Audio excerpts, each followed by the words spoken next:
Welcome to Momentum Monday. It's Jil Jordan Greene. Welcome to Momentum Mondays. It's Dr. Kiki Baker Barnes. Welcome to Momentum Mondays. This your girl L from the D, Lynnette Rogers. It's Jil Jordan Greene, and welcome to our Women at Work series, Part 2. In this episode, we will discuss nonverbal communication.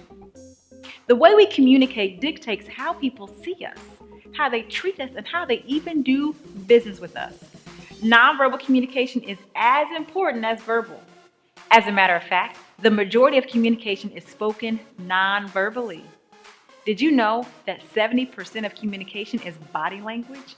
23% is voice tone and inflection, and 7% is your spoken word.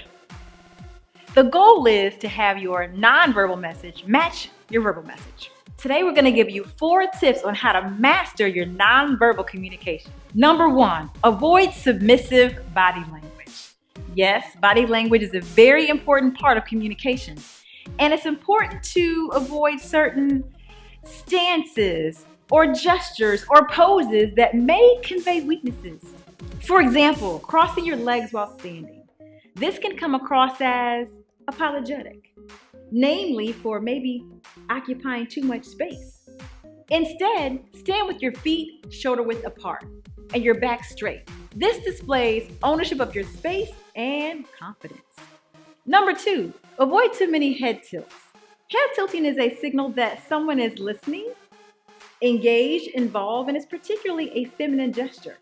It exposes that vulnerable part of your neck and can be seen as very informal. Head tilts can be a very positive cue, but they're also subconsciously processed as submissive signals. And number 3, avoid pacifying gestures, like over nodding. Did you know that when a man nods, it means he agrees?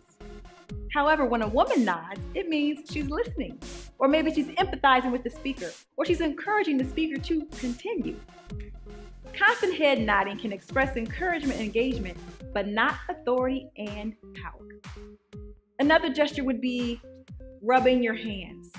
Constantly rubbing your hands together or grabbing your upper arms, or touching your neck can cause women to be viewed as much less powerful. This includes twirling your hair or playing with jewelry or biting your finger. These are all things that undermine your authority. And number 4, avoid being the bag lady.